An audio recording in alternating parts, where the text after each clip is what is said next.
ಮುಧೋಳ ಪಟ್ಟಣದ ಕುಂಬಾರವಾಣಿಯ ಹೊಳೆಬಸವೇಶ್ವರ ದೇವಸ್ಥಾನದ ಆವರಣದಲ್ಲಿ ಶುಕ್ರವಾರ ಸಂಜೆ ಬಾಗಲಕೋಟೆ ಜಿಲ್ಲಾ ಕಟ್ಟಡ ನವನಿರ್ಮಾಣ ಮತ್ತು ಅಸಂಘಟಿತ ಕಾರ್ಮಿಕರ ಸಂಘದ ವತಿಯಿಂದ ತಾಲೂಕು ಘಟಕದ ಉದ್ಘಾಟನೆ ಹಾಗೂ ಕ್ಯಾಲೆಂಡರ್ ಬಿಡುಗಡೆ ಕಾರ್ಯಕ್ರಮ ಜರುಗಿತು. ಈ ವೇಳೆ ಕಾರ್ಮಿಕರ ಕುಂದುಕೊರತೆಗಳನ್ನು ಆಲಿಸುವ ಮತ್ತು ಕಾರ್ಮಿಕರಿಗೆ ಸಿಗಬೇಕಾದ ಸೌಲಭ್ಯಗಳು, ಯೋಜನೆಗಳನ್ನು ಒದಗಿಸುವಲ್ಲಿ ಅಧಿಕಾರಿಗಳ ನಿರ್ಲಕ್ಷ್ಯದ ಕುರಿತು ಚರ್ಚೆಯನ್ನ ಏರ್ಪಡಿಸಲಾಗಿತ್ತು.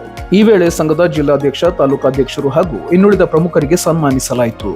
ಈ ಸಮಯದಲ್ಲಿ ಮೌನೇಶ್ ಬಡಿಗೇರ್, ಹನುಮಂತ ತಳವಾರ್, ಸದಾಶಿವ ಹಣಗೋಜಿ, ರವಿ ಜಾಧವ್, ಸಚಿನ್ ಪರೀಟ್, ಉಮೇಶ್ ಗೋರ್ಪಡೆ, ಹನುಮಂತ ಬಡಿಗೇರ್, ಅಜಯ್ ವಾಗ್ಚರೆ, ಶೇಷಪ್ಪ ಪತ್ತಾರ್, ಯುಬಿ ಹರನಟ್ಟಿ, ಮೌನೇಶ್ ಬಡಿಗೇರ್ ಸೇರಿದಂತೆ ಹಲವಾರು ಪ್ರಮುಖರು ಹಾಜರಿದ್ದರು.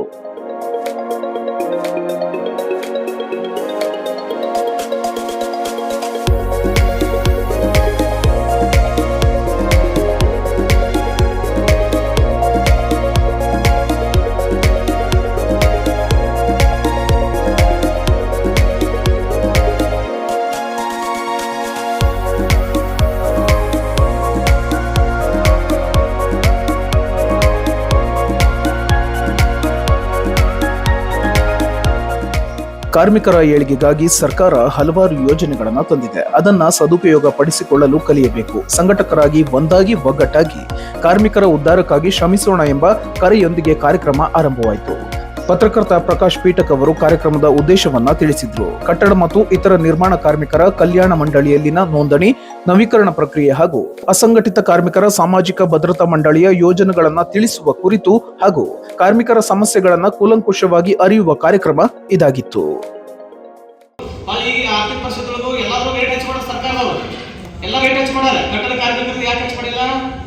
ಎಲ್ಲ ಸರ್ಕಾರದಿಂದ ಬರ್ತಕ್ಕಂಥ ಯೋಜನೆಗಳನ್ನು ಕೊಡ್ತಾ ಇಲ್ಲ. ಎಲ್ಲರಿಂದ ನಮ್ಗೆ ಸಿಗ್ತಕ್ಕಂಥ ಸವಲತ್ತುಗಳನ್ನು ಅವರು ಹೆಚ್ಚಿಗೆ ಕೊಡ್ಬೇಕಂತ ಹೇಳಿ ಸರ್ಕಾರ ಪ್ರಯತ್ನ ಮಾಡ್ಕೊಂಡಿರು. ಆದರೆ ಈ ಸರ್ಕಾರ ಏನ್ ಮಾಡೈತಂದ್ರ 25,000 ಕೋಟಿ ರೂಪಾಯಿ ಕರ್ನಾಟಕ ಸರ್ಕಾರದ ಕಾರ್ಮಿಕರಿಗೆ ಇದ್ದಂತ ದುಡ್ಡ ಇವತ್ತು ಎಲ್ಲಿ ಹೋಗೈತೆ ಮಾಹಿತಿ ಸಿಕ್ಕಿಲ್ಲ. ಆದರೆ ಈ ಕರ್ನಾಟಕ ಸರ್ಕಾರ ಕಾರ್ಮಿಕ ವಿರೋಧಿ ಸರ್ಕಾರ. ಮುಂದುವರೆದು ಕಾರ್ಮಿಕರು ತಮ್ಮ ಸಮಸ್ಯೆಗಳನ್ನ ವೇದಿಕೆಯ ಮೇಲಿದ್ದ ಪ್ರಮುಖರಿಗೆ ತಿಳಿಸಿದ್ರು. ಅದಕ್ಕೆ ಪರಿಹಾರ ಕಂಡುಕೊಳ್ಳುವ ಚರ್ಚೆಗಳಾದವು. ನಾವು ಮಿಡಲ್ ಕ್ಲಾಸ್ ಜನ, ಆದ್ರೆ ನಮ್ಮ ಹೆಣ್ಮಕ್ಳಿಗೆ ₹1,00,000 ಖರ್ಚು ಮಾಡಿ ಆಪರೇಷನ್ ಮಾಡಿಸಿದ್ರು ₹1 ಜಮಾ ಆಗೋದಕ್ಕೆ ಈ ಉದ್ಯೋಗದ ನಾವು ಏನು ಪ್ರಯೋಜನ ಪಡ್ಕೊಂಡಂಗೆ ಆಗೈತಿ. ಇಷ್ಟೆಲ್ಲ ಮಾಡ್ತೀವಿ, ಮಾಡಿ ಕಿಸಿಂದ ಈ ನಮೂನೆ ಆಗತೈತಿ. ನಾನು ಹೇಗಿದ್ದು ₹1,00,000 ಖರ್ಚಿತ್ತು, ನನ್ನ ಮಗಳದು ₹70,000 ಖರ್ಚು ಬರ್ತದೆ. ಮಕ್ಕಳದು ಒಂದು ಏನೋ ಆಯ್ತು, ನಾವು ದುಡಿತೀವಿ, ಏನೋ ಹಿಂಗೆ ಓದ್ತು, ಆದ್ರೆ ನಮ್ಮ ಮಕ್ಕಳು ಸ್ಕಾಲರ್ಶಿಪ್ ಸಹಿತ ಜಮಾ ಆಗ್ತಾ ಇಲ್ಲ. ಈ ನಮೂನಿ ಹೊಂಟತಿ, ಆದ್ರೆ ಮಾಡಕ್ ತಯಾರಿಲ್ಲ. ಆಗ್ತತಿ, ಆಗಾಗಿಲ್ಲ. ಬರೀ ಇದನ್ನ ಹೇಳ್ಕೊತಾರ, ಸ್ಕಾಲರ್ಶಿಪ್ 5 ವರ್ಷತ್ತು ಇದು ಆಗಾಕ ತಯಾರಿಲ್ಲ.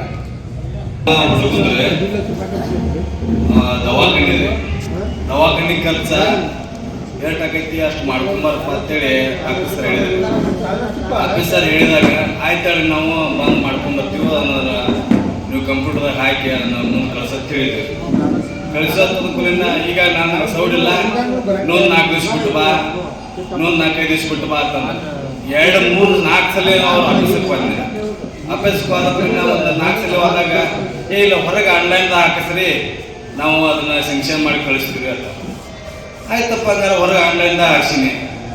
ಹೋಗಿ ಇನ್ಕ್ವೈರಿ ಮಾಡಕ್ಕೆ ಬಂದ್ರು. ಬಿಡಿ ಹುಡುಗಿಗೆ ಆಕ್ಸಿಡೆಂಟ್ ಆಗಿತ್ತು, ಅವಲಂಬಿತರಿಗೆ ಅಂತಂದ್ರೆ ಏಟಾಕೈತಿ ಬಿಲ್ ಅಂತ ಕೇಳಿದ್ರೆ ₹20,000 ಮಟ್ಟ ಹಾಕೈತ್ರಿ ಅಂತ. ನಾವು ₹70,000 ಖರ್ಚು ಮಾಡಿದ್ವಿ, ₹20,000 ಮಟ್ಟ ಹೆಂಗೆ ಹಾಕೈತ್ರಿ ಸರ್ ಅಂತ ಅನ್ಕೊಂಡು. ಇಲ್ಲ ಗೌರ್ಮೆಂಟ್ ರೂಲ್ಸ್ ಎಷ್ಟೈತಿ, ₹20,000 ಮಟ್ಟ ಹಾಕೈತಿ. ₹20,000 ಮಟ್ಟ ಆದ್ರೆ ಚಲೋ ಆಗ್ತದಪ್ಪ, ಮತ್ತೆ ಅಷ್ಟರ ಆಗಲಿ ಗೌರ್ಮೆಂಟ್ ಅಂತೇಳಿ ನಾವು ಇನ್ಕ್ವೈರಿ ಮಾಡಿದ್ರು. ಮನೆಗೆ ಬಂದು ಕರ್ಕೊತಾದ್ರು, ಬಂದು ಆನ್ಲೈನ್ದಾಗ ಹಾಕ್ಸಿದ್ರು, ನೋಡಿದ್ರು. ನಮಗೆ ಜಮಾ ಆದದ್ದು ₹1,500. ₹1,500 ಜಮಾ ಆಗೈತೆ ಅಂತಂದ್ರೆ ₹20,000 ಅಂದದ್ದು ₹1,500 ಜಮಾ ಹೆಂಗ ಆಗ್ತದೆ? ಅದನ್ನ ಕೇಳಕ್ ಹೋದ್ಮೇಲೆ ಇಲ್ರಿ ನಾವು ನೀವು ಮೆಡಿಕಲ್ ಸರ್ಟಿಫಿಕೇಟ್ ಸರಿಯಾಗಿ ಕೊಟ್ಟಿಲ್ಲ, ಮೆಡಿಕಲ್ ಸರ್ಟಿಫಿಕೇಟ್ ಕೊಟ್ಟಾಗ ನೀವು ಮಾಡಿರಲಿಲ್ಲ ಆಫೀಸರ್. ಅದರ ಸಂಬಂಧ ನಾವು ಕಾರ್ಮಿಕರು ಒಗ್ಗಟ್ಟಿನಿಂದ ನಾವು ಅಲ್ಲಿ ಸರಿಯಾಗಿ ನಾವು ಕೇಳಿಲ್ಲ ಅಂದ್ರೆ ನಮಗೇನು ಸವಲತ್ತು ಸಿಗಂಗಿಲ್ಲ. ಆದ್ರೆ ನಾವು ಒಗ್ಗಟ್ಟಿಂದ ಕೇಳಿದಂತ ಸವಲತ್ತು ಸಿಗತ್ತೆ ಅಂತೇಳಿ ಮಾತು. ಇದೆಲ್ಲದರ ನಡುವೆ ಹಾಜರಾದ ಮುಧೋಳ ತಾಲೂಕಿನ ಕಾರ್ಮಿಕ ಇಲಾಖೆಯ ಅಧಿಕಾರಿಗೆ ಸನ್ಮಾನಿಸಲಾಯಿತು. ಇವರ ಜೊತೆಗೆ ಕಾರ್ಮಿಕರ ಸಮಸ್ಯೆ ಕುಂದು ಕೊರತೆಗಳನ್ನ ಚರ್ಚಿಸಲಾಯಿತು. ಈ ವೇಳೆ ಅಧಿಕಾರಿ ಕಾರ್ಮಿಕರ ಇಲಾಖೆಯಿಂದ ಅಸಂಘಟಿತ ಕಾರ್ಮಿಕರಿಗೆ ದೊರೆಯುವ ಯೋಜನೆಗಳ ಬಗ್ಗೆ ಸುವಿಸ್ತಾರವಾಗಿ ವಿವರಣೆ ನೀಡಿ ನೆರವಾದರು. ಯುವ ಅಧಿಕಾರಿಯ ಕಾರ್ಯವೈಖರಿ ನೆರೆದವರ ಮೆಚ್ಚುಗೆಗೆ ಪಾತ್ರವಾಯಿತು. ಆಸ್ಪತ್ರೆ ಎಲ್ಲಿ ಸಮೀಪ ಇರ್ತಲ್ರಿ ಅಲ್ಲಿ ತೋರಿಸಿದ ಮೇಲೇನು ಅವ್ರದ್ದು ಏನು ಅಮೌಂಟ್ ಇರ್ತದೆ ಕ್ಲೇಮ್ ಮಾಡ್ಕೊಡುವಂಥದ್ದು ಮೇಲಿನಂದೇ ಆರ್ಡರ್ ಆಗೈತಿ. ಅದು ಆರ್ಡರ್ ಕಾಪಿನೂ ನಾನು ನಿಮಗೆ ಮೆಸೇಜ್ ಮಾಡ್ತೀನಿ. ಗೋಕಾಕ್ ದವಾಖಾನೆ ತೋರಿಸಿದ್ರಿ ಮನುಷ್ಯ ಬಂದು ಕೇಳಿದ್ರನ್ನ ಮನುಷ್ಯ ನಮ್ಮ ಇಲಾಖೆ ಒಳಗೆ ದವಾಖಾನೆ ಸಂಬಂಧ ಪಡೆಯಂಗಿಲ್ಲ, ನಮ್ಮಲ್ಲಿ ಯಾವುದೇ ರೀತಿ ಸೌಲಭ್ಯ ಸಿಗಂಗಿಲ್ಲ ತಿಳಿದ್ರಿ ಸರ್. ಇಲ್ಲ ಅದು ಮೊದ್ಲಿತ್ರಿ. ಯಾಕಂದ್ರೆ ಸಾಯಿ ಆದವ್ರ ಹಾಸ್ಪಿಟಲ್ ಅಂತ ಏನಿತ್ತಲ್ಲ ಅಲ್ಲಿ ಮಾತ್ರ ಒಂದೇ ಹಾಸ್ಪಿಟಲ್ ನಮ್ಮ ಮುಧೋಳ ತಾಲೂಕಿನೊಳಗೆ ಕೊಟ್ಟಿದ್ದಾರೆ. ಆ ಹಾಸ್ಪಿಟಲ್ ಮಾತ್ರ ಲಿಸ್ಟ್ ಒಳಗಿದ್ರೆ ಮಾತ್ರ ಅವ್ರಿಗೆ ಸಾಯಿ ಹಾಸ್ಪಿಟಲ್ ತೋರಿಸಿದ್ರಿ ಸರ್. ಅವ್ರ ಸರ್ಟಿಫಿಕೇಟ್ ನಾವು ಯಾವುದೇ ರೀತಿ ಕೊಡಾಕ್ ಬರಂಗಿಲ್ಲ ಅಂತ ಹೇಳ್ಬಿಟ್ರಿ ಅವ್ರು. ಈಗ ಎಷ್ಟೋ ಜನ ಮತ್ತೆ ಈಗ ಸಾಯಿ ಹಾಸ್ಪಿಟಲ್ ಮಾಡ್ಕೊಂಡವ್ರೆಲ್ಲ ಕ್ಲೇಮ್ ಮಾಡ್ಕೊಂಡಿದ್ದಾರೆ. ಸರ್ 3 ಸಲ ತೋರಿಸಿದ್ರಿ ಸರ್ ನಾನು ಸಾಯಿ ಹಾಸ್ಪಿಟಲ್ ಅವ್ರು ಕೇಳಿದ್ರಿ ಸರ್. ಆ ನಂತರ ಕೊಡಾಕ್ ಬರಂಗಿಲ್ಲ ಅಂತ ಹೇಳಿ ಸರ್. ಫಸ್ಟ್ ಎಲ್ಲಿ ತೋರಿಸಿರ್ತಿಲ್ಲ ಅಲ್ಲೇ ಹಾಕೈತಿ, ಆಮೇಲೆ ತೋರಿಸಿದ್ರೆ ನಮಗೆ ಸರ್ಟಿಫಿಕೇಟ್ ಕೊಡಾಕ್ ಬರಂಗಿಲ್ಲ ಅಂತ ಹೇಳಿ ಸರ್. ಅಂದ್ರೆ ಈಗ ಸಾಯಿ ಹಾಸ್ಪಿಟಲ್ದವ್ರು ನಿಮ್ಗೆ ಸರ್ಟಿಫಿಕೇಟ್ ಕೊಟ್ಟಿಲ್ಲ ಸರ್ಟಿಫಿಕೇಟ್ ಕೊಡ್ತಾರಲ್ಲ ಅವ್ರು ಕೊಟ್ಟಿಲ್ಲ ಸರ್. ಹಾಸ್ಪಿಟಲ್ ಬರ್ಬೇಕಲ್ರಿ. ಈಗ ಹಾಸ್ಪಿಟಲ್ದವ್ರು ಕೊಟ್ರಪ್ಪ ಅಂದ್ರೆ ನಾವು ಡಾಕ್ಯುಮೆಂಟ್ಗಳನ್ನ ಮೇಲ್ಗಡೆ ಕಳಿಸ್ತೇವ್ರಿ. ಆಫೀಸ್ ಒಂಥರ ಸರ್ ಹೇಳಿದ್ರಿ, ದವಾಖಾನೆ ಒಂಥರ ಡಾಕ್ಟರ್ ಹೇಳಿದ್ರಿ. ಹಂಗಾಗೈತಿ ನನಗೆ ಆಗೈತಿ ಸರ್. ಬೇರೆದವ್ರಿಗೆ ಯಾರು ಬೇಡ್ರಿ, ನನಗೆ ಆಗಿದ್ದ ನೀವು ಒಟ್ಟ ಬೆಟ್ಟಗಿಲ್ಲ ಅನ್ಸುತ್ತೆ. ಮನುಷ್ಯ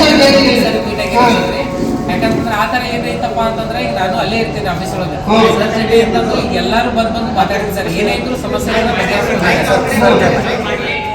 ಫಸ್ಟಿಗೆ ಈಗ ಕಟ್ಟಡ ಕಾರ್ಮಿಕರು ಅಂತಂದೇನು ನೀವು ಕಟ್ಟಡ ಕಾರ್ಮಿಕರ ಕಾರ್ಡ್ ಅಂತ ಮಾಡ್ಕೊಂಡಿರ್ತಿರಲ್ಲ, ಆ ಕಾರ್ಡಿಂದ ಫಸ್ಟಿಗೆ ಇಲ್ಲಿವರೆಗೆ ಏನಿತ್ತಪ್ಪ ಅಂತಂದ್ರೆ ಆ ಕಾರ್ಡ್ ಯಾವಾಗಲೂ 3 ವರ್ಷಕ್ಕೊಂದ್ಸರಿ ರಿನ್ಯೂವಲ್ ಅಂತ ಪ್ರೊಸೀಜರ್ ಇತ್ತು. ಇನ್ಮೇಲಿಂದ ಫಸ್ಟಿಗೆ ಯಾರೇ ಕಾರ್ಡ್ಗಳನ್ನ ಮಾಡ್ಕೊಂಡ್ರು 1 ವರ್ಷ ಆದ್ಮೇಲೆ ರಿನ್ಯೂವಲ್ ಮಾಡ್ಕೊಳ್ಳೋದು ಐತಿ. ಇದು ಫಸ್ಟ್ ಯಾರು ನೆನಪಾರ್ಬೇಡ್ರಿ. ಯಾಕಂದ್ರೆ 1 ವರ್ಷ ತನಕ ಟೈಮ್ ಇರ್ತೈತಿ. 1 ವರ್ಷ ಆದ್ಮೇಲೆ ಪ್ರತಿ ವರ್ಷನೂ ಅವ್ರು ರಿನ್ಯೂವಲ್ ಮಾಡ್ಕೊಂತ ಹೋಗ್ಬೇಕು. ಯಾಕಂದ್ರೆ ಒಂದು ಡೇಟ್ ಈ ಸದ್ಯ 2025ಕ್ಕೆ ಯಾರಾದ್ರೂ ಹೊಸ ಕಾರ್ಡ್ ಮಾಡ್ಕೊಂಡ್ರಿ ಅಂತ ಅನ್ಕೊಡ್ರಿ, ಅವ್ರು 26 ತನ ಅವ್ರ ಕಾರ್ಡ್ ಚಲ್ತಿ ಒಳಗಿರ್ತದೆ. ಆ ಚಲ್ತಿ ಮುಗಿತಪ್ಪ ಅಂತಂದ್ರೆ 1 ವರ್ಷ ಟೈಮ್ ಇರ್ತೈತಿ ನೀವು ಮಾಡ್ಕೊಳಕ. ಆ 1 ವರ್ಷ ಮಾಡ್ಕೊಳ್ಳೋ ಟೈಮ್ ಇರ್ತೈತಿ, ಆ ಟೈಮ್ ಒಳಗಡೆ ನೀವು ಮಾಡ್ಕೋಬೇಕು. ಎಷ್ಟು ದಿವಸ ಹಿಂದಿನ ದಿವಸ ಹೆಂಗೈತಪ್ಪ ಅಂತಂದ್ರೆ 3 ವರ್ಷ ಟೈಮ್ ಇರ್ತಿತ್ತು. 2025 ಮಾಡ್ಕೊಂಡ್ರೆ ನೆಕ್ಸ್ಟ್ 25, 26, 27, 28 3 ವರ್ಷ ಅಂತ ಇರ್ತಿತ್ತು. ಫಸ್ಟ್ ಈ ಕೆಲಸನ ನೀವು ಯಾರು ತಪ್ಪಿಸ್ಬೇಡಿ. ಯಾಕಂತಂದ್ರೆ ಒಂದೊಂದು ಘಟನೆಗಳು ಸಂಭವಿಸ್ತಾವ. ಆ ಸಂಭವಿಸಿದ ಮೇಲೆ ಆಮೇಲೆ ಸರ್ 3 ವರ್ಷ ಐತಿ ಅಂತ ಅನ್ಕೊಂಡು ಮಾಡಿ ಅಲ್ಲಿ ಯಾಕಂದ್ರೆ ನಾವ್ ಏನೇ ಮಾಡೋದಿತ್ತಪ್ಪ ಅಂದ್ರೆ ಲೀಗಲ್ ಡಾಕ್ಯುಮೆಂಟ್ಸ್ಗಳು ನೋಡೇ ಮಾಡಿ ಮಾಡೋದಾಗತ್ತೆ. ಅದಕ್ಕೋಸ್ಕರ ಫಸ್ಟ್ ನೀವು ಈ ಒಂದು ಕಾರ್ಮಿಕ ಕಾರ್ಡ್ ಅನ್ನ ಮಾಡ್ಕೊಂಡಿರ್ತೀರಲ್ಲ, ಇದು ಕಂಪಲ್ಸರಿ ನೀವು 1 ವರ್ಷ ಆದ್ಮೇಲೆ ಆಮೇಲೆ 6 ತಿಂಗಳಿಗೆ 3 ತಿಂಗಳಿಗೆ ನೀವು ವಿಸಿಟ್ ಮಾಡಿ ಬರ್ರಿ, ಆಫೀಸ್ ಬರ್ರಿ. ಯಾಕಂದ್ರೆ ಕಾರ್ಮಿಕ ಇಲಾಖೆ ಏನೈತಿಲ್ಲ ನಿಮ್ಮ ಆಫೀಸ್ ಅದ, ನೀವು ಬರ್ಲೇಬೇಕು. ಸರ್ ಬಂದಿದ್ದೇವು ಇವತ್ತು ಬರೇ ಏನೋ ಒಂದು ರೀಸನ್ ಅಂತ ಇಟ್ಕೊಂಡಿಲ್ಲ, ನಮ್ಮ ಯೋಗಕ್ಷೇಮ ಕೇಳಕ್ಕಾದ್ರೂ ಒಂದೊಂದು ದಿವಸ ನೀವು ಬಂದು ಮಾಡಿ ನಮ್ಮ ಜೊತೆ ಕುಂತು ಒಂದು ಒಳ್ಳೆ ಬಾಂಧವ್ಯ ಸ್ನೇಹವನ್ನ ಬೆಳೆಸ್ಕೊಂಡ್ರೆ ಮಾಡಿದ್ರೆ ಇವತ್ತೇನೇ ಇರ್ಲಪ್ಪ ಅಂತಂದ್ರೆ ನಾವು ಎಲ್ಲಾ ರೀತಿನೂ ಮಾಹಿತಿಗಳನ್ನ ಹೇಳ್ತಿರ್ತೇವೆ.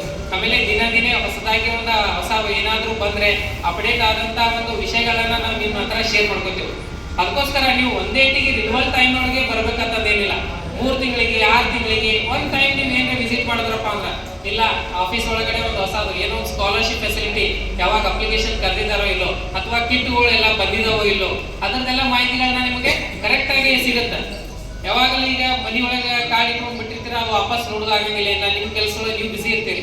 ಬಟ್ ಅಟ್ಲೀಸ್ಟ್ ಒಂದು 6 ಮಂತ್ ಅಥವಾ ಒಂದು 3 ಮಂತ್ಸ್ಗೆ ಒಂದ್ಸರಿ ನೀವು ಆಫೀಸ್ ಬರೋದ್ರಿಂದ ಅದು ರಿನ್ಯೂವಲ್ ಐತೆ ಇಲ್ಲ ಅಂತ ಅನ್ನೋದು ಗೊತ್ತಾಗುತ್ತೆ. ಆಮೇಲೆ ನಮ್ಮ ಇಲಾಖೆ ಬಂದಂತ ಏನಾದ್ರು ಹೊಸ ವಿಷಯಗಳನ್ನು ನಿಮಗೆ ತಿಳಿಯುತ್ತೆ. ನಮಸ್ಕಾರ ವೀಕ್ಷಕರೇ, ಇವತ್ತು ನಾವು ಮುಧೋಳ ತಾಲೂಕಿನ ಈ ಮುಧೋಳ ನಗರದಲ್ಲಿದ್ದೀವಿ. ಹಾಗಾದ್ರೆ ಇವತ್ತು ಬಾಗಲಕೋಟೆ ಜಿಲ್ಲಾ ಅಸಂಘಟಿತ ಕಟ್ಟಡ ಕಾರ್ಮಿಕರ ಒಂದು ವಿಶೇಷವಾದಂತಹ ಕಾರ್ಯಕ್ರಮವನ್ನ ಇವತ್ತು ನಮ್ಮ ಮುಧೋಳ ನಗರದಲ್ಲಿ ಆಯೋಜನೆ ಮಾಡಲಾಗಿದೆ. ಹಾಗೆ ಇವತ್ತು ಈ ಒಂದು ಕಟ್ಟಡ ಕಾರ್ಮಿಕರ ಒಂದು ಇಲಾಖೆಯ ಅಧಿಕಾರಿಗಳು ಕೂಡ ಇಲ್ಲಿ ಬಂದಿದ್ದಾರೆ. ಹಾಗೆ ಜಿಲ್ಲಾಧ್ಯಕ್ಷರಿದ್ದಾರೆ, ತಾಲೂಕಾ ಅಧ್ಯಕ್ಷರಿದ್ದಾರೆ. ನಮ್ಮ ಕಟ್ಟಡ ಕಾರ್ಮಿಕರ ಸಮಸ್ಯೆಗಳು ಏನು ಎಂಬುದನ್ನ ಇವತ್ತು ಅರ್ಥ ಮಾಡಿಕೊಂಡು ಅವರ ಜೊತೆಗೆ ಅವರ ಮನದಾಳದ ಮಾತುಗಳನ್ನು ಇವತ್ತು ಕೇಳುವಂತ ಒಂದು ಅವಕಾಶ. ಹಾಗೆ ಅವರು ಕಾರ್ಮಿಕರಿಗೆ ಇರುವಂತ ಬೆನ್ನೆಲುಬಾಗಿರುವಂತ ಅಧಿಕಾರಿಗಳು ಕೂಡ ಏನ್ ಮಾತಾಡ್ತಾರೆ ಎಂಬುದನ್ನ ಇವತ್ತು ನಾವು ನೋಡೋಣ. ಸರ್ ನಮಸ್ಕಾರ, ಪ್ರತಿಧ್ವನಿ ವಾಹಿನಿಗೆ ತಮಗೆ ತುಂಬ ಹೃದಯದ ಸ್ವಾಗತ. ಸರ್, ಇವತ್ತು ನಮ್ಮ ಕಟ್ಟಡ ಕಾರ್ಮಿಕರು ಯಾವ ರೀತಿ ಅಂದ್ರೆ ತಮ್ಮ ಜೀವವನ್ನ ಒತ್ತೆ ಇಟ್ಟು ಎಲ್ಲರ ಮನೆಗಳನ್ನ ಕಟ್ಕೊಡ್ತಾರೆ. ಆದ್ರೆ ಅವರ ಮನಿನ ಇವತ್ತು ಮನಿ ಸರಿಯಾಗಿರೋದಿಲ್ಲ. ಒಂದೇದು ಎರಡನೇದಾಗಿ ಅವ್ರಿಗೆ ಮನೆ ಇರುವುದಿಲ್ಲ. ಎರಡನೇದಾಗಿ ಏನಂದ್ರೆ ಅವರು ತಮ್ಮ ಜೀವದ ಹಂಗನ್ನ ತೊರೆದು ಕಟ್ಟಡಗಳನ್ನ ಕಟ್ಟಿ ಎಲ್ಲರ ಮನೆಯೊಳಗೆ ಶಾಂತಿಯಿಂದ ಇರಿಸ್ತಾರೆ. ಆದ್ರೆ ಅವ್ರ ಮನಸ್ಸು ಯಾವತ್ತಿಗೂ ತೊಂದರೆಯಿಂದ ಇರ್ತದ, ಅವ್ರ ಜೀವನನೂ ಕೂಡ ಆರ್ಥಿಕವಾಗಿ ತೊಂದರೆ ಇರ್ತದೆ. ಈ ನಿಟ್ಟಿನೊಳಗೆ ಅವರು ಹಲವಾರು ಸಮಸ್ಯೆಗಳಿಂದ ಬಳಲ್ತಾ ಇದ್ದಾರೆ ಮತ್ತು ಸರ್ಕಾರ ಕೂಡ ಸರಿಯಾಗಿ ಸ್ಪಂದಿಸುವುದಿಲ್ಲ, ಅಧಿಕಾರಿಗಳು ಕೂಡ ಸ್ಪಂದಿಸುವುದಿಲ್ಲ ಅನ್ನುವಂಥ ಮಾತನ್ನ ಹೇಳ್ತಾರೆ. ಈ ನಿಟ್ಟಿನಲ್ಲಿ ನೀವು ಅಧಿಕಾರಿಗಳಾಗಿ ನಮ್ಮ ಕಟ್ಟಡ ಕಾರ್ಮಿಕರಿಗೆ ಯಾವ ರೀತಿಯಾದ ಸೆಕ್ಯೂರಿಟಿಯನ್ನ ನೀವು ಕೊಡ್ಲಿಕ್ಕೆ ಇಷ್ಟಪಡ್ತೀರಿ ಸರ್? ನಮಸ್ತೆ ಸರ್. ಈಗ ಹೇಳಿದ್ರು ಅಸಂಘಟಿತರಿಗೋಸ್ಕರ ಏನ್ ಕಟ್ಟಡ ಕಾರ್ಮಿಕ ಅಂತ ಮಂಡಳಿ, ಕಟ್ಟಡ ಮತ್ತು ಇತರ ನಿರ್ಮಾಣ ಕಾರ್ಮಿಕರ ಕಲ್ಯಾಣ ಮಂಡಳಿ ಅಂತ ಏನ್ ಮಾಡ್ಕೊಂಡಿದಾರಲ್ಲ, ಈ ಒಂದು ಮಂಡಳಿಯಲ್ಲಿ ವಿಶೇಷವಾದ ಒಂದು ಸೌಲಭ್ಯಗಳನ್ನ ನಮ್ಮ ಕಾರ್ಮಿಕ ಇಲಾಖೆ ಎಲ್ರಿಗೋಸ್ಕರನ ಇಟ್ಟಿದ್ದಾರೆ. ಅದಕ್ಕೋಸ್ಕರ ಇನ್ನೂ ಒಂದ್ ಸ್ವಲ್ಪ ಜನರಿಗೆ ಏನೋ ಮುಟ್ಟಿಲ್ಲ ಅಂತಂದು ಮಾಹಿತಿಗಳನ್ನ ಇವತ್ತಿನ ದಿವಸ ನಮಗ ಈ ಒಂದು ಕಾರ್ಮಿಕರಿಂದ ಎಲ್ಲ ಗೊತ್ತಾಗಿದೆ. ಈ ಸದ್ದ ಸರ್ ಹೇಳಿದ್ರು, ಯಾಕಪ್ಪ ಅಂತಂದ್ರೆ ಒಂದು ಕಟ್ಟಡ ಕಟ್ಟು ಟೈಮ್ ಒಳಗ ಅಚಾನಕ ಏನಾದ್ರು ಆಯ್ತು ಅಪ್ಪ ಅಂತಂದ್ರೆ ಅವ್ರಿಗೆ ಏನೋ ಒಂದು ಸಮಸ್ಯೆ ಆದ್ರೆ ಮಾಡಿದ್ರೆ ಏನು ಸ್ಪಂದಿಸಲ್ಲ ಅಂತಂದ್ ಹೇಳಿದಾರಲ್ಲ. ಇಲ್ಲಿವರೆಗೂ ಏನೋ ಗೊತ್ತಿಲ್ಲ, ಏನಿಲ್ಲ. ಇವಾಗ ನಾನ್ ಏನ್ ಪ್ರೆಸೆಂಟ್ ಆಗಿ ಬಂದಿದ್ದೀನಲ್ಲ, ನಾನ್ ಬಂದ ಮೇಲೇನು ಇಲ್ಲಿ ತನ ಯಾವುದೇ ಆತರ ಸಮಸ್ಯೆಗಳನ್ನ ಆಗೋಕೇನು ಬಿಟ್ಟಿಲ್ಲ, ಏನಿಲ್ಲ. ಆಮೇಲೆ ಎಲ್ಲಾ ಕಾರ್ಮಿಕರಿಗೂ ಸಮಸ್ಯೆಗಳನ್ನ ನಾನು ಬಗೆಹರಿಸ್ತಾ ಇದ್ದೀನಿ. ಆಮೇಲೆ ಮುಂದೆ ಯಾವುದೇ ಸಮಸ್ಯೆಗಳನ್ನ ಇವರು ನನಗೆ ಖುದ್ದಾಗಿ ಮೀಟ್ ಆಗಿ ಅದರ ಪ್ರಕಾರ ಏನೇ ಒಂದು ನಮ್ಮದ ಒಂದು ಇಲಾಖೆಯಿಂದ ಸವಲತ್ತುಗಳಿದಾವಲ್ಲ, ಪ್ರತಿಯೊಂದು ಕಾರ್ಮಿಕ ಕುಟುಂಬ, ಯಾಕಂತಂದ್ರೆ ನಮ್ದು ಇಲಾಖೆ ಹೆಂಗೈತಪ್ಪ ಅಂತಾರ ಕಡು ಬಡವರಿಗೋಸ್ಕರ ಒಂದು ಇಲಾಖೆ ಐತಿ. ಈಗ ಬೇರೆ ಬೇರೆ ಇಲಾಖೆಗಳದ್ದು ಬೇರೆ ಆಗತ್ತ, ನಮ್ಮ ಇಲಾಖೆದ ಏನಪ್ಪಾ ಅಂತಂದ್ರೆ ಬಡವರಿಗೋಸ್ಕರ. ಯಾಕಂದ್ರೆ ಒಂದ ನಮ್ಮ ಕಾರ್ಮಿಕರು ಹೆಂಗಿದಾರಪ್ಪ ಅಂತಂದ್ರ ದೇಶಕ್ಕೆ ಹೆಂಗ ರೈತ ಬೆನ್ನೆಲುಬು ಅಂತ ಹೇಳ್ತಾರಲ್ಲ, ನಮ್ಮ ದೇಶಕ್ಕೂ ಕಾರ್ಮಿಕರು ಸಹ ಒಂದು ಬೆನ್ನೆಲುಬುನೇ ಅಂತಂದ ನಾನು ಹೇಳಕ್ ಇಷ್ಟಪಡ್ತೀನಿ. ಯಾಕಂತಂದ್ರೆ ಅದೇ ಪರವಾಗಿ ಈ ಸದ್ ನಮ್ಮ ಕಾರ್ಮಿಕರು ಇಲ್ದೇನೆ ಈ ಒಂದು ದೇಶದ ಅಭಿವೃದ್ಧಿನೇ ಇಲ್ಲ. ಆ ಒಂದು ಸಂಬಂಧಪಟ್ಟಂಗೆ ಈ ಸದ್ದ ಅವರಿಗೋಸ್ಕರ ನಮ್ಮ ಇಲಾಖೆಯಲ್ಲಿ ಯಾವುದೇ ಒಂದು ಸೌಲಭ್ಯ ಇರಲಿ, ಇನ್ಮೇಲಿಂದ ಯಾವುದೇ ಒಂದು ಅವರಿಗೆ ಫೆಸಿಲಿಟಿ ಬಂದ್ರೆ ಮಾಡಿದ್ರೆ ನಾವು ಎಲ್ಲಾ ರೀತಿ ಅವ್ರಿಗೆ ಮನಿತನ ಮುಟ್ಟುವಂತ ಕೆಲಸವನ್ನ ನಾವು ಮಾಡ್ತಾ ಇದೀವಿ ನಮ್ಮ ಇಲಾಖೆಯಿಂದ. ಇವಾಗ ಈ ಒಂದು ಕಟ್ಟಡ ಕಾರ್ಮಿಕ ಒಂದು ಮಾತ್ರವಲ್ಲದೆ ಈಗ ಹೊಸದಾಗಿ ಅಂಬೇಡ್ಕರ್ ಸಹಾಯಹಸ್ತ ಯೋಜನೆ ಅಡಿ ಅಂತಂದು ಒಂದು ಅಂಬೇಡ್ಕರ್ ಸಹಾಯಹಸ್ತ ಕಾರ್ಮಿಕ ಕಾರ್ಡ್ ಅಂತ ಕೊಡ್ತಾ ಇದೆವು. ಆಮೇಲೆ ಮೋಟಾರ್ ಸಾರಿಗೆಯಲ್ಲಿ ಇವತ್ತಿನ ದಿವಸ ಚಾಲಕರಾಗ್ಲಿ, ನಿರ್ವಾಹಕರಾಗ್ಲಿ, ಈ ತರ ಒಂದು ಏನು ವರ್ಗದವರಿಗಾಗ್ಲಿ ಈ ಸದ್ದ ಈ ತರ ಕೆಟಗರೀಸ್ ಅವ್ರಿಗೂ ಸಂಬಂಧ ಒಳ್ಳೆ ಒಂದು ಅಸಂಘಟಿತ ವರ್ಗಗೋಸ್ಕರ ಇವರಿಗೆಲ್ಲ ಒಂದು ಹೊಸ ಹೊಸ ಯೋಜನೆಗಳನ್ನ ನಮ್ಮ ಕಾರ್ಮಿಕ ಇಲಾಖೆ ಎಲ್ಲರಿಗೂ ಒಂದೊಂದು ಯೋಜನೆಗಳನ್ನ ತಂದು ಅವ್ರವ್ರ ಮನೆತನೂ ಮುಟ್ಸ್ತಾ ಅಂತ ಕೆಲಸ ಮಾಡ್ತಾ ಇದ್ದಾವೆ. ನಾವು ಅದ್ರ ಪರವಾಗಿ ಓಡಾಡ್ತಾ ಇದ್ದೇವೆ. ಅದ್ರ ಪರವಾಗಿ ಏನೇ ಒಂದು ಸಮಸ್ಯೆಗಳನ್ನು ಇದ್ರು ಮಾಡಿದ್ರೆ ಖುದ್ದಾಗಿ ನನಗೆ ಮೀಟ್ ಆಗಿ ಅದನ್ನ ಒಂದು ಕ್ಲಿಯರ್ ಮಾಡ್ಕೊಳ್ಳಿ ಅಂತಂದ್ ಹೇಳಿ ನಾ ಒಂದ್ 2 ಮಾತನ್ನ ಮುಗಿಸ್ತಾ ಇದ್ದೀನಿ. ಸರ್, ಒಂದು ಪ್ರಶ್ನೆ ಸರ್, ಇವತ್ತು ನಮ್ಮ ಮುಧೋಳ ತಾಲೂಕಿನೊಳಗೆ ಎಂತ ಪರಿಸ್ಥಿತಿ ಅದ ಅಂತಂದ್ರೆ ಯಾವುದೇ ಒಂದು ಇಲಾಖೆಗೆ ಹೋದ್ರೆ, ಯಾವುದೇ ಆಫೀಸ್ಗೆ ಹೋದ್ರೆ ಬಹಳಷ್ಟು ಲಂಚ ವ್ಯವಸ್ಥೆ. ಸರ್, ಅಲ್ಲಿ ದುಡ್ಡು ಕೊಡ್ಬೇಕು, ಇಲ್ಲಿ ದುಡ್ಡು ಕೊಡ್ಬೇಕು, ಎಲ್ಲದ ಕಡೆನು ದುಡ್ಡು ಕೊಡ್ಬೇಕು, ದುಡಿಯೋದ ಇಷ್ಟ ಎಲ್ಲಾ ಕಡೆ ಖರ್ಚು ಮಾಡ್ತಿದೀವಿ, ಆದ್ರ ಬಹಳಷ್ಟು ಲಂಚಾವತಾರ ಅದ ಅಂತ ಹೇಳ್ತಾರೆ. ಬಟ್ ಇದನ್ನ ತಾವು ಈ ನಿಟ್ಟಿನೊಳಗೆ ತಮ್ಮ ಇಲಾಖೆಯೊಳಗ ತಾವು ಯಾವುದೇ ರೀತಿಯಾದಂತ ನಿಷ್ಪಕ್ಷವಾಗಿ ನಮ್ಮ ಅಸಂಘಟಿತ ಈ ಒಂದು ಕಾರ್ಮಿಕರಿಗೆ ಸ್ವಲ್ಪ ಹಣದ ವ್ಯವಸ್ಥೆಯನ್ನ ಕೇಳದೇ ಇರುವಂತ ಯಾವ ಅಧಿಕಾರಿಗಳು ಏನಾದ್ರು ಕೇಳಿದ್ರೆ ಕೂಡಲೇ ತಾವು ಅವ್ರ ಮೇಲೆ ಕ್ರಮ ಕೈಗೊಳ್ಳಬೇಕನ್ನೋದು ತಮ್ಮೆಲ್ಲರ ಇಲ್ಲಿ ನಮ್ಮ ಕಾರ್ಮಿಕರ ಇದಾಗಿದೆ. ಇದ್ರ ಬಗ್ಗೆ ತಾವೇನ್ ಹೇಳ್ತೀರಿ ಸರ್? ಇಲ್ಲ, ಈಗ ಯಾಕಂತಂದ್ರೆ ನಾನು ಎಲ್ಲಾ ಇಲಾಖೆ ವೈಸ್ ನಾನು ನೋಡಿದೀನಿ. ಯಾಕಂದ್ರೆ ನಾವು ಇಲಾಖೆ ವೈಸ್ ಅನ್ನೋಕ್ಕಿಂತ ಹೊರಗಡೆನೆ ಆನ್ಲೈನ್ ಸೆಂಟರ್ದವರು ಆ ತರ ತಗೋತಾ ಇದಾರೆ ಸರ್, ಈ ತರ ತಗೋತಾ ಇದಾರೆ ಸರ್ ಅಂತಂದು ಈ ತರ ನಮ್ಗೆಲ್ಲಾ ಗಮನಕ್ಕೂ ತಂದಿದ್ದಾರೆ. ಅದ್ರ ವಿರುದ್ಧ ನಾವು ಆಕ್ಷನ್ ತಗೋಬೇಕಪ್ಪ ಅಂತಂದ್ರೆ ಅವ್ರು ನಿರ್ದಿಷ್ಟವಾಗಿ ಒಂದು ಬರವಣಿಗೆ ರೂಪದಲ್ಲಿ ಬರೆದು ಕೊಟ್ರಪ್ಪ ಅಂತಂದ್ರೆ ಅವ್ರ ಮೇಲೆ ನಾವು ಸ್ವಲ್ಪ ಸ್ಟ್ರಾಂಗ್ ಆಗಿ ಅದೊಂದು ಆಕ್ಷನ್ ತಗೊಳಕ್ಕೂ ಅನುಕೂಲ ಆಗುತ್ತೆ. ಆಮೇಲೆ ಯಾವುದೇ ಇಲಾಖೆಯಲ್ಲಿ 0 ಫೀಸ್ ಇರುತ್ತೆ, ಅದೇನ್ ಗೌರ್ಮೆಂಟ್ ಫೀಸ್ ಕಟ್ಟುದಿರುತ್ತೆ ಅದ್ ಕಟ್ಟು ಉಳಿದದ್ದೆಲ್ಲ ಕೆಲಸಗಳನ್ನ, ಯಾಕಂತಂದ್ರೆ ಗೌರ್ಮೆಂಟ್ ಜಾಬ್ ಕೊಟ್ಟಿರ್ತಾರಪ್ಪ ಅಂತಂದ್ರೆ ಅವರಿಗೆ ನಿರ್ದಿಷ್ಟವಾಗಿ ಅವರಿಗೆ ಸಂಬಳವನ್ನ ಕೊಟ್ಟಿರ್ತಾರೆ. ಆ ಸಂಬಳ ಪರವಾಗಿ ಅವ್ರು ಎಲ್ಲ ಪ್ರತಿಯೊಬ್ಬರು ಇವತ್ತ ನಾವೇ ಆಗ್ಲಿ ಅಥವಾ ನಮ್ಮ ಕೆಳಗಡೆ ಕೆಲಸವರೇ ಆಗ್ಲಿ ಎಲ್ಲ ಪ್ರತಿಯೊಬ್ಬರು ಯಾವುದೇ ಒಂದು ದುಡ್ಡು ತಗೊಳ್ಳೋದೇನೆ ಎಲ್ಲಾ ಕೆಲಸ ಮಾಡ್ಕೊಡೋದು. ನಮ್ಮ ಆಫೀಸ್ ಒಳಗೂ ಏನಿದೆ ಅಲ್ಲಪ್ಪ ಅಂತಂದ್ರೆ ಯಾವುದೇ ದುಡ್ಡು ತಗೊಳ್ಳದೆ ಮಾಡದೇನೆ ಯಾವುದೇ ಕೆಲಸ ಇರ್ಲಿ ನಾವೆಲ್ಲ ಮಾಡ್ಕೊಡ್ತೇವೆ ಅಂತಂದ ಈಗ ನನ್ನ ಈ ಒಂದು ಹೊಸ ಒಂದು ಏನ್ ಬಂದಿದ್ದೀನಲ್ಲ ಇಲ್ಲಿ ಇಂತ್ರ ನಾವು ಭರವಸೆ ಕೊಡ್ತಾ ಇದ್ದೀನಿ. ಶೋರ್, ಥ್ಯಾಂಕ್ ಯು, ಧನ್ಯವಾದಗಳು. ನಾವು ಇಲ್ಲಿ ಜಿಲ್ಲಾಧ್ಯಕ್ಷರಾಗಿ ಇವತ್ತು ನೀವು ಇಂಥ ಒಂದು ಸಭೆಯನ್ನ ನಡೆಸಿದ್ರಿ, ಎಲ್ಲರಿಗೋಸ್ಕರವಾಗಿ ನಿಮ್ಮ ಕಾರ್ಮಿಕರಿಗೆ ಬೆನ್ನೆಲುಬಾಗಿ ನಿಂತಿದ್ದೀರಿ. ಈಗ ನೀವು ಜಿಲ್ಲಾಧ್ಯಕ್ಷರಾಗಿ ನಿಮ್ಮ ಒಂದು ಉದ್ದೇಶ ಏನು, ನಿಮ್ಮ ಮೋಟೋ ಏನು? ಸರ್ ನಮಸ್ಕಾರ. ನಾವು ಇಲ್ಲಿ ಬಾಗಲಕೋಟೆ ಜಿಲ್ಲಾ ಕಟ್ಟಡ ಕಾರ್ಮಿಕರದ ವತಿಯಿಂದ ರೀ ಇನ್ನೂ ನಾವು ಹೆಚ್ಚಿನ ಕಾರ್ಮಿಕರಿಗೆ ಈ ಸೌಲಭ್ಯಗಳ ವಂಚಿತರಾಗಿರ್ತಕ್ಕಂಥ ಕಾರ್ಮಿಕರಿಗೆ ಜಾಸ್ತಿ ನಾವು ಇನ್ನೂ ಸೌಲಭ್ಯಗಳನ್ನ ಒದಗಿಸಿಕೊಳ್ಳುವಲ್ಲಿ ಕೆಲವೊಂದು ಕಾರ್ಮಿಕರು ವಿಫಲರಾಗಿದ್ದಾರೆ. ಅವ್ರಿಗೆ ಪೂರ್ತಿ ಸರಿಯಾಗಿ ಎಲ್ಲಾ ತರನು ನಾವು ಕಾರ್ಮಿಕರಿಗೆ ಸಿಗಬೇಕಾದಂತ ಸವಲತ್ತುಗಳನ್ನ ಒದಗಿಸಿಕೊಟ್ಟು ಅವ್ರಿಗೆ ಕಾರ್ಮಿಕರಿಗೆ ಯಾವುದೇ ರೀತಿ ತೊಂದರೆ ಆಗ್ಲಾರ್ದಂಗ ನಾವು ಸರ್ಕಾರಕ್ಕೆ ಹಾಗೂ ಕಾರ್ಮಿಕ ಇಲಾಖೆಗೆ ಮನವಿ ಮಾಡ್ಕೋತೀವಿ ಸರ್. ಇನ್ನೂ ಏನೈತ್ರಿ, ಸಾಕಷ್ಟು ಜನ ಕಾರ್ಮಿಕರಿಗೆ ಸರಿಯಾದ ಸವಲತ್ತುಗಳು ಇಲ್ಲದೆ ಇರೋದ್ರಿಂದ ಅವ್ರಿಗೆ ಸ್ವಲ್ಪ ತೊಂದರೆ ಇರ್ತಿ. ಅದನ್ನೆಲ್ಲ ಸರಿಪಡಿಸಿ ನಾವು ಇವತ್ತಿನ ದಿವಸ ಬಾಗಲಕೋಟೆ ಜಿಲ್ಲಾ ಕಟ್ಟಡ ಕಾರ್ಮಿಕರ ವತಿಯಿಂದ ಏನದಲ್ರಿ ಅವ್ರಿಗೆ ಎಲ್ಲಾ ತರ ಸವಲತ್ತು ಸಿಗುವಂಗ ನಾವು ಸರ್ಕಾರ ಹಾಗೂ ಮತ್ತು ಕಾರ್ಮಿಕ ಇಲಾಖೆಯವರಿಗೆ ಮನವಿ ಮಾಡ್ಕೋತೀವಿ. ಖಂಡಿತ ಸರ್. ಇವತ್ತು ಬೋಗಸ್ ಕಾರ್ಡ್ಗಳನ್ನ ಬಹಳಷ್ಟು ಮನೆಯೊಳಗೆ ಇಟ್ಕೊಂಡು ಬಹಳ ಜನ ಮಾಡ್ತಿರ್ತಾರ. ಇಂಥ ಸಂದರ್ಭದೊಳಗ ಅಧಿಕಾರಿಗಳಿಗೆ ನಮ್ಮ ವಾಹಿನಿ ವತಿಯಿಂದ ಒಂದು ಹೇಳೋದು ಏನಂತಂದ್ರೆ, ತಾವು ಒಂದು ವೇಳೆ ಯಾವ್ದಾದ್ರು ಕಾರ್ಡ್ಗಳನ್ನ ಬೋಗಸ್ ಕಾರ್ಡ್ಗಳನ್ನ ಕಂಡು ಬಂದಿದ್ದರೆ ನಿರ್ದಾಕ್ಷಿಣ್ಯವಾಗಿ ಕ್ರಮವನ್ನ ಕೈಗೊಳ್ತೀರಾ ಅನ್ನುವಂತ ಒಂದು ಭರವಸೆ ತಮ್ಮ ಮೇಲೆ ಹೇಳ್ತಾ ಇದೀವಿ. ಇದಕ್ಕೆ ಈ ಕೆಲಸವನ್ನ ತಾವು ಮಾಡ್ತೀರಿ ಅಂತ ಇವತ್ತು ಒಬ್ಬ ಅಧಿಕಾರಿಗಳಾಗಿ ಇವತ್ತು ನಿಮ್ಮ ಕರೆಗೆ ಒಗ್ಗಟ್ಟು ಬಂದಿದ್ದಾರೆ. ಅವರು ಎಲ್ಲರಿಗೂ ಮನಮುಟ್ಟುವಂತೆ ಅವರೆಲ್ಲ ವಿಷಯಗಳನ್ನು ಹೇಳಿದ್ದಾರೆ. ಈ ನಿಟ್ಟಿನೊಳಗೆ ನಿಮಗೆ ಹೇಗೆ ಅನಿಸಿದೆ? ನಮಸ್ಕಾರ ಸರ್. ಏನಿಲ್ಲ, ನಾವು ಬಾಗಲಕೋಟೆ ಜಿಲ್ಲಾ ಕಟ್ಟಡ ಅಸಂಘಟಿತ ಕಾರ್ಮಿಕರ ಒಂದು ಮನವಿ ಏನಿಲ್ಲ. ಇವತ್ತು 3 ವರ್ಷದಿಂದ ಸ್ಕಾಲರ್ಶಿಪ್ ಬಂದಾಗಿದೆ. ಆಮೇಲೆ ಹಲವಾರು ಯೋಜನೆಗಳು ಸರ್ಕಾರ ನಿರ್ಲಕ್ಷ್ಯ ಮಾಡಿದೆ. ಹಾಗೂ ಈ ಸರ್ಕಾರಕ್ಕೊಂದು ಕಿವಿಮಾತು ಮಂತ್ರಿಯವ್ರ ಜೊತೆ, ಕಾರ್ಮಿಕ ಮಂತ್ರಿ ಅನಿಲ್ ಅವ್ರ ಜೊತೆ ಮಾತಾಡಿದೆ ನಾನು.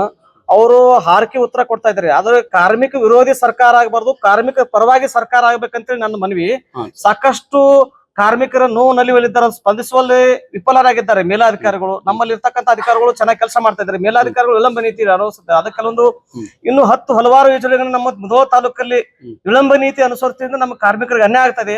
ಅದನ್ನು ಈ ಅನ್ಯಾಯ ಆದರೆ ಈ ಕಾರ್ಮಿಕರ ಸಂಘಟನೆ ನಾವು ಸಹಿಸಿಕೊಳ್ಳುವುದಿಲ್ಲ. ಮುಂದೊಂದು ದಿನ ಉಗ್ರವಾದಂತ ಹೋರಾಟವನ್ನು ಕೈಗೊಳ್ತೀವಿ ಅಂತೇಳಿ ತಮ್ಮ ಮುಖಾಂತರ ನಾವು ಈ ಸಂಘದ ಮುಖಾಂತರ ಹೇಳಿಕೆ ಇಚ್ಛೆಪಡಿಸ್ತೇವೆ. ಬಹಳಷ್ಟು ಇಲ್ಲಿವರೆಗೆ ನೀವು ನೋಡಿದ್ರಿ.